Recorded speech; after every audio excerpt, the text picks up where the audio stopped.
Okay, so who doesn't love a good mystery?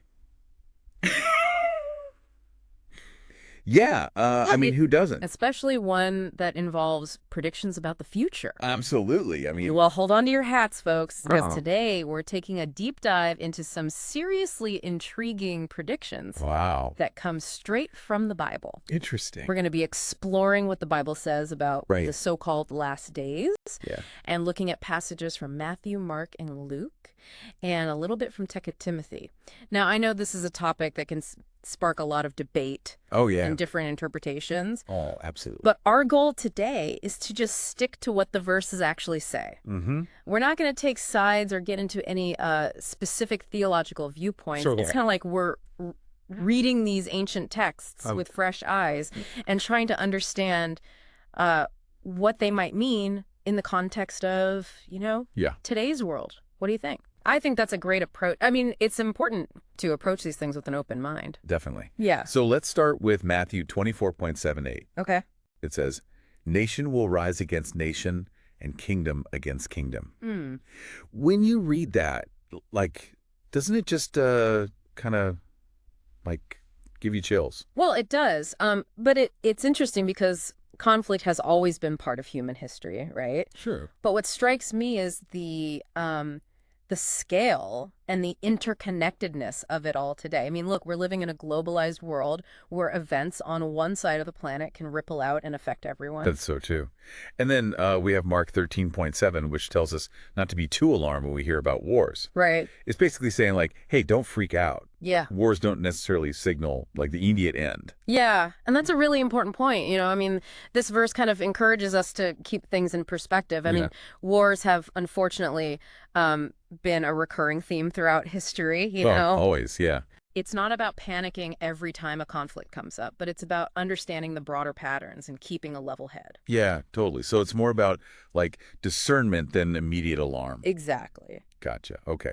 But then you come to Matthew 24.1112, which mentions the rise of false prophets who deceive many and a growing coldness in people's love for one another. Right. And this is where things start to feel a little ominous to me, at least.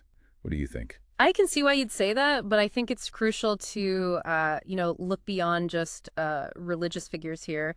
I think this passage speaks to a broader issue of deception and a decline in empathy that we might be witnessing today. Oh, that's interesting. Like, how so? Well, I think about the spread of misinformation we see online, the increasing polarization of opinions and, kind of the erosion of trust in institutions.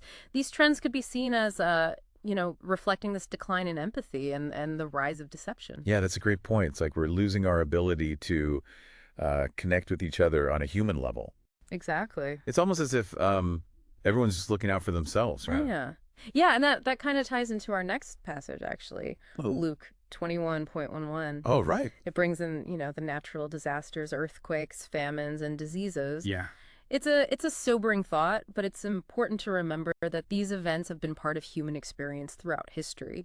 That's true. What might be significant in our time is the scale and frequency of these occurrences. You're right. It does seem like we're seeing more extreme weather events Right. and global health crises Oh, these good days. point. Okay, well, let's move on to Okay. 2 Timothy 3.15, All right. which lays out a whole list of negative traits Mhm. that, frankly, just sound a little too familiar. It says that people will be lovers of themselves, lovers of money, disobedient to parents, without self-control, Right. and just a whole host of other, not so desirable qualities. It's a pretty bleak picture of human behavior, isn't it? It is. I mean, what do you make of this list, especially in the context of today's world? Well, while it's tempting to use this passage as a checklist to judge others, I think the real value lies in, using it as a mirror for self-reflection. Oh, okay. I see. Yeah, it prompts us to ask ourselves, am I contributing to these negative trends, or am I actively working to counter them? Wow, yeah. That's a really good question. It kind of shifts the focus from, judging others to personal responsibility and action. Right, exactly. So before we wrap up, I want to leave our listeners with something to ponder.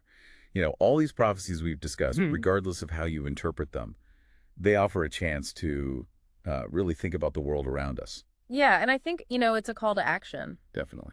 So what do you think, listeners? How can we use these ancient warnings to create positive change? Can we choose love over self-interest, truth over deception, empathy over indifference? Those are important questions. It's up to each of us to, decide how we respond to these warnings. Exactly. Shape the future. Absolutely. Well, that's all the time we have for today's deep dive. Thanks for joining us, folks. Yeah, thanks for listening. And keep those ancient prophecies in mind. Yeah, They might be more relevant than you think. they might be. See you next time. See ya.